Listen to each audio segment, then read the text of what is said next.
Salut les voyageurs, j'espère que vous allez bien. C'est la suite de mon voyage ici en Turquie. Je suis toujours en Cappadoce, dans le centre de la Turquie. La ville s'appelle Göreme. Dans la dernière vidéo, je vous renvoie ici, j'ai fait le Raid Tour qui, pour moins de 50 € vous fait faire en une demi-journée tout un tour de la région et vous allez visiter la majeure partie des attractions. Donc c'est vraiment plutôt sympa à faire si vous n'avez pas beaucoup de temps. Et en général, quand on vient en Cappadoce à Göreme, on n'a pas beaucoup de temps. Donc c'est vraiment une option assez intéressante. N'hésitez pas à aller voir la vidéo, vous verrez, c'est très sympa. Petite parenthèse sur le climat, en ce moment, donc on est au mois de janvier et les températures sont la nuit en dessous de 0, entre 0 et moins 10. Et c'est vrai que c'est pas forcément la période idéale pour venir visiter la région. Je trouve qu'on profite pas trop puisqu'il fait assez froid et quand on va se balader comme ça la journée, on a vraiment qu'une envie, c'est rentrer le soir dans les fameuses maisons troglodytes pour aller se réchauffer. Donc venez plutôt au printemps, venez plutôt en été. C'est pareil, le tour en ballon en montgolfière qui est l'attraction principale, c'est pas forcément très agréable d'aller la faire quand il fait entre 0 et moins 10 degrés. Sachant que ça coûte quand même assez cher, c'est entre 100 et 200 €. Donc si vous devez vivre l'expérience du tour en montgolfière, faites-le plutôt à une période de l'année où le climat est plus propice. Voilà, suite de l'aventure, donc je suis parti donc de Göreme pour aller visiter une région qui est proche de la Syrie. La ville s'appelle Gaziantep. Et donc là, je sors un petit peu du côté touristique de la Turquie puisque je vais dans une région où c'est pas très touristique. Et je vais aller voir un petit peu comment c'est la Turquie plus profonde, un peu sortie de Istanbul ou de la Cappadoce et aller voir un petit peu comment les gens vivent et aller découvrir cette fameuse ville. Donc je pars avec Mustapha que j'ai rencontré sur mon voyage, qui a sa famille qui est originaire de Gaziantep. Lui est étudiant à Kayseri. On s'est rencontrés sur Kayseri et je lui ai dit je viens avec toi dans ta région, mais tu vas nous montrer en fait le top 3 des endroits les plus sympas et les expériences les plus sympas à vivre dans ta région. Donc on va voir ce qu'il va nous faire découvrir. Donc on est parti de Göreme à Gaziantep. C'est parti, nouveau vlog, nouvelle journée. On est parti. Et voilà, donc on a quitté Göreme, retour à Kayseri ici et on est parti pour prendre un billet pour aller à Gaziantep. On va voir le prix que ça coûte. Et donc le billet métro, compagnie métro réservé en ligne, c'est 60.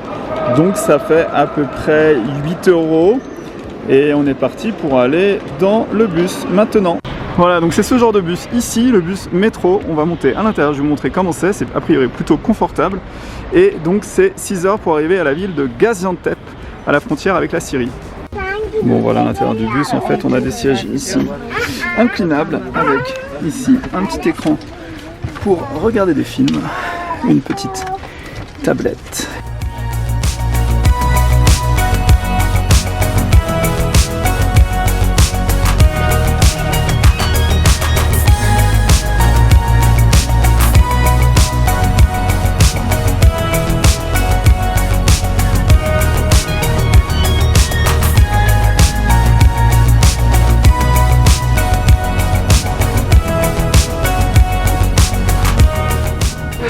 Voilà, ça fait déjà 3 heures et puis il fait très chaud dans le bus et puis c'est finalement pas très confortable. On est avec Mustapha.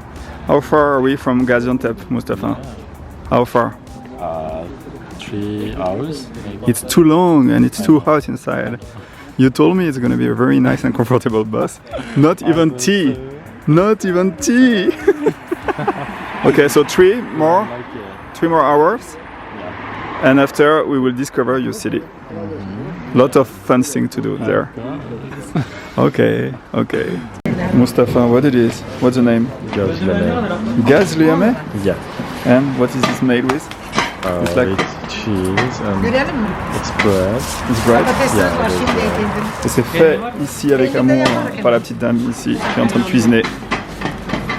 Voilà, le gazliame, ça ressemble à ça. Et on met à l'intérieur pommes de terre ou fromage. Voilà, on est parti pour manger le gozleme. À l'intérieur, c'est du fromage, ça a l'air très bon. Et le tout avec un petit thé. Puisqu'ici, plus on s'enfonce dans les terres en Turquie, moins il y a d'alcool, donc c'est thé et gozleme. Is it good? And you eat that every day? Bon appétit. Bon appétit in Turkish? Afiyet olsun. Afiyet olsun. Comme en allemand, auf Wiedersehen.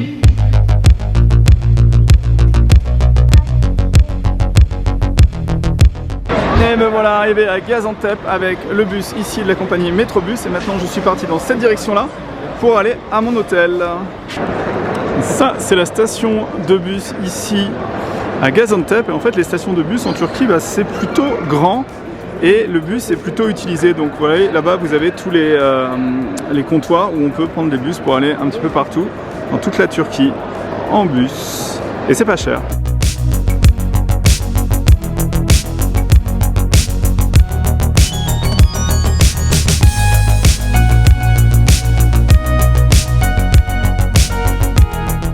Salut les voyageurs, la journée continue et mon voyage continue ici. Je suis à Gaziantep, ce que vous voyez derrière en fait c'est le nom de la ville. Gaziantep, c'est une ville qui se trouve en Turquie.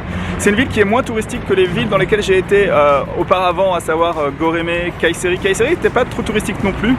Par contre, c'est vrai que Istanbul, Izmir, c'était touristique. Donc là, on est parti plutôt dans les régions et on est parti pour aller découvrir la ville avec Mustafa qu'on va aller retrouver tout de suite. Et voilà Mustafa ici. Hello Mustafa. How do you say how are you in Turkish? Nasılsın. Nasılsın, Mustafa. Where do you go first? Eat. Okay. Where? We go to center. Center? And for breakfast. For breakfast. Okay, let's go. Let's go. Voilà, là on est sur une des places principales de Gaziantep et en fait une des activités principales pour les gens quand ils sont à la retraite, c'est de venir ici profiter un petit peu du soleil. Bon voilà ce qu'on a aussi à Gaziantep dans les rues, c'est du jus d'orange, il y a beaucoup d'oranges ici en Turquie et ça coûte pas très cher. How much it is? 6 liras? 6 liras is 1 euro. Yeah. Yes. Et ça c'est la question du jour, est-ce que vous savez ce que c'est que ce Sisak Chalep? Sisak Chalep? Un indice, il y a de la cannelle, des bâtons de cannelle. Allez, je vous donne un deuxième indice, je vous montre l'intérieur. Sisak Chalep. Voilà, c'est le Sisak Chalep. Sisak Chalep.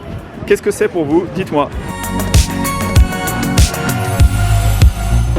Bon, on vient d'arriver au Senko Park sur les conseils de Mustafa et c'est là qu'il y a le meilleur petit déjeuner, alors on va le suivre. Voilà l'intérieur du centre commercial ici à Gaziantep. Voilà à l'intérieur du centre commercial, je suis toujours avec Mustafa ici et Mustafa, il m'a dit the best breakfast in Gaziantep is here. Yes? Yes. What's the name? You forgot the name. No, I forgot. Okay, so we follow you Mustafa, it has to be the best breakfast, otherwise... Voilà, donc l'endroit s'appelle Alaçatı et on est parti pour manger notre petit déjeuner ici. Donc on a ce petit déjeuner typique, celui-là vous l'avez vu souvent, c'est un petit peu ce qu'on mange ici en Turquie. Un assortiment de petites assiettes avec du fromage, du thé, un thé chacun et une omelette. Et voilà, le prix c'est 63 livres turcs. Je vous rappelle que 10 livres turcs c'est 1,50 €, donc 63 c'est à peu près 9-10 €. C'est pas très cher et donc c'est pour deux personnes. This is a breakfast here.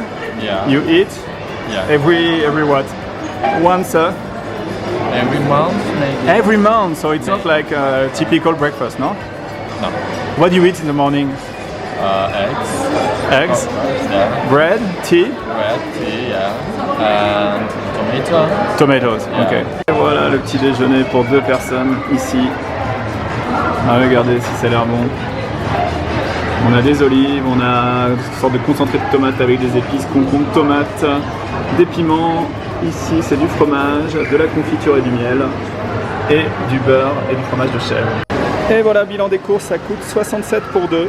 Et donc c'est à peu près 10 €. Donc objectif du jour c'est moins de 10 € pour manger par personne. Donc on est en dessous et c'était très bon. Je vous recommande l'endroit. Et l'endroit s'appelle Alaçatı. Alaçatı Muhallebici. How do you say the name? Alaçatı Muhallebi. Okay, and was it good? It was Yeah, it was very good. Okay, if you want good breakfast, you go to this place. Alaçatı Muhallebici. Et voilà, moi je suis parti dans cette direction-là pour aller visiter le château de Gaziantep. On est parti là-bas. Et ça, c'est le drapeau de la Turquie. Drapeau avec un croissant et une étoile qui rappelle la religion. Bon là, il flotte pas trop. Mais voilà, c'est le drapeau de la Turquie. Hop, vous voyez le croissant et l'étoile. Rapport à la religion musulmane. Voilà, avant toute chose, on va aller faire un petit tour à l'office de tourisme pour aller voir les différentes options qu'on a dans la région ici à Gaziantep. Donc petit tour à l'office de tourisme ici. Yola çıkacaksınız, düz devam ederseniz Tahmis kahvesi dediğim yer burası. En fait, Gaziantep, c'est connu pour ses pistaches. Dans les autres activités à faire, en fait, on a la mosaïque, très très connue la mosaïque ici. Et il y a aussi ça qui est à 60 km, qui fait peut-être partie des activités qu'on va faire, qui sont des, je crois, ruines romaines qu'on peut aller visiter avec un lac. Ça a l'air magnifique. Ça, c'est tout ce qu'on peut faire à Gaziantep. C'est pas la ville la plus fun au monde, mais bon, on va trouver. Et me voilà installé à la terrasse d'un restaurant. On va manger une soupe ici qui coûte vraiment rien, c'est 75 centimes avec le pain et la salade. Mais la mission du jour, c'est ensuite de faire voler le drone ici depuis cette terrasse, puisqu'il n'y a personne. Et donc on est parti pour faire ça tout de suite. Et comme la soupe est très épicée, et ben on boit un verre d'ayran, c'est du yaourt et ça permet de calmer un peu les épices dans la bouche. Mais avant de faire voler le drone, on respecte. Ici minaret, ici mosquée, on respecte. On ne fait pas voler le drone pendant la prière ici dans la ville de Gaziantep, qui est une ville qui est quand même assez religieuse.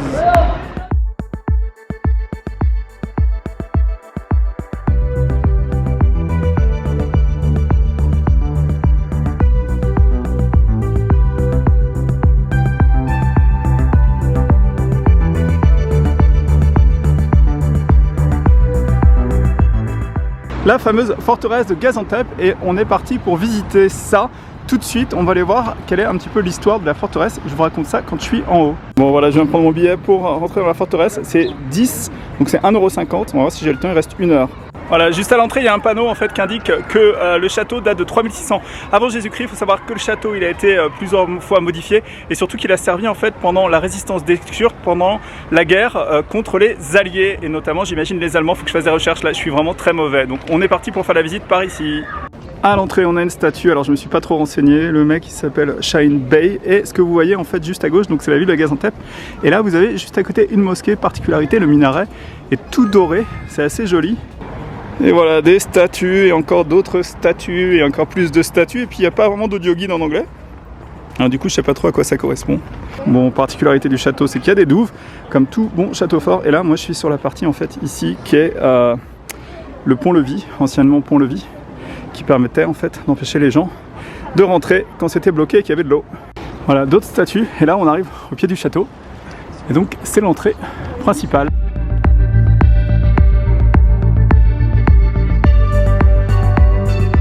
Alors à l'intérieur il y a deux options, c'est soit le musée, soit on monte par là-haut et on va visiter la suite du château. Voilà, là ce que vous avez en fait, c'est protégé par une structure en métal et ils ont découvert en fait les restes, les vestiges d'un hammam. Ils sont en train de travailler sur les ruines. Donc ça c'était ici le hammam. Voilà, on continue, là on arrive tout en haut et en fait le clou du spectacle c'est quand même la vue qu'on a sur la ville de Gaziantep par ici. Ça au moins ça vaut déjà les 10 liras, 1,50 €.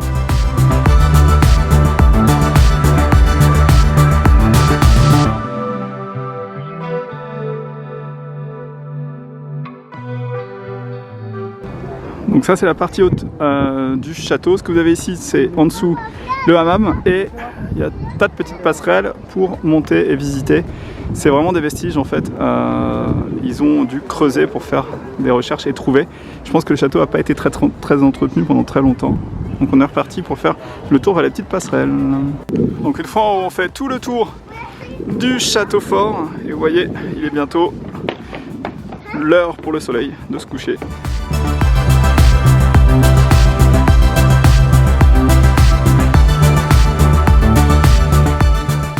Voilà, me voilà en haut du château, donc en fait je viens de faire un petit tour, il n'y a pas grand chose à voir. Il y a des vestiges mais il n'y a aucune explication, donc c'est vraiment impossible de savoir à quoi ça correspond. C'est là où on se dit qu'en France on a fait quand même beaucoup de travail sur la restauration, l'archéologie, des choses comme ça, et qu'on met beaucoup d'infos. Là du coup il n'y a vraiment rien, ni en turc, ni en anglais, ni en français. C'est un petit peu dommage, j'aimerais bien savoir de quand date ce château. On va peut-être faire quelques recherches et je vous mets ça ensuite. On descend en bas, il y a un musée, on va aller voir ce qu'il raconte dans le musée. Peut-être qu'il raconte l'histoire du château, ça sera intéressant. Allez, on continue la visite de Gaziantep et du château. On continue.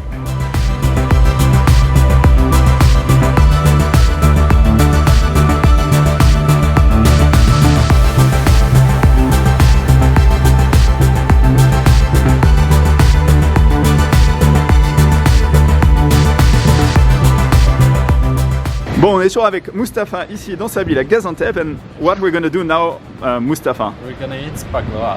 Baklava? What is it? It's special in Gaziantep. With pistachio. Pistachio, it's okay. Very special in Gaziantep too. Okay. So you're gonna know it. Okay, so we follow you for the best baklava in the city. Okay, let's go. Okay, let's go. Voilà, et donc ça, c'est le centre de Gaziantep, cette ville de l'Anatolie du Sud-Est, et on est parti dans cette direction pour aller goûter les délicieux baklava de Mustapha. Voilà, le restaurant s'appelle Gululu Golu. How do you say that, Mustapha? It's difficult, and that's a place where we eat good baklava. Allez, on est parti pour tester ici. Voilà, l'ingrédient hyper important ici, c'est la pistache, ingrédient qu'on retrouve dans les baklavas et qu'on cultive ici dans la région. Voilà, et ici vous avez les pistaches qui arrivent et qui sont ensuite concassées en poudre de pistache pour baklava. Et voilà, on accompagne les baklavas du traditionnel thé ici. Hop, on retire ça, on met un petit sucre et le thé va avec les baklavas. Ok, Mustapha, here are baklava, and how much was it?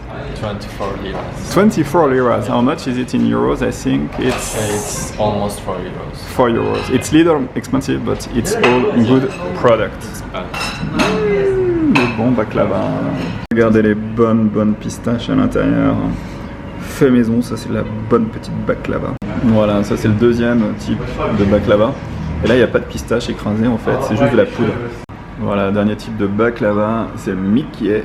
C'est toujours de la pistache, c'est toujours de la pâte feuilletée et ça ressemble un petit peu au kouign-amann, si vous connaissez en France. Le bon kouign-amann avec beaucoup de beurre. Et voilà, j'espère que cette vidéo vous aura plu. Donc c'était de Goreme jusqu'à Gaziantep. Vous avez vu un petit peu aussi de la ville de Gaziantep, cette ville qui se trouve en Anatolie du Sud-Est. Je vous ai emmené manger dans cette ville. Je vous ai fait découvrir la forteresse. On a aussi goûté des sucreries, les fameuses baklava. Donc j'espère que la vidéo vous a plu. Si vous êtes abonné à ma chaîne et que vous suivez mes aventures depuis quelques temps, je vous remercie. Si vous n'êtes pas encore abonné, n'hésitez pas à vous abonner et à mettre un petit pouce si la vidéo vous a plu. Et moi je vous dis à très vite pour de nouvelles aventures sur la chaîne de Benji Around the World. Ciao!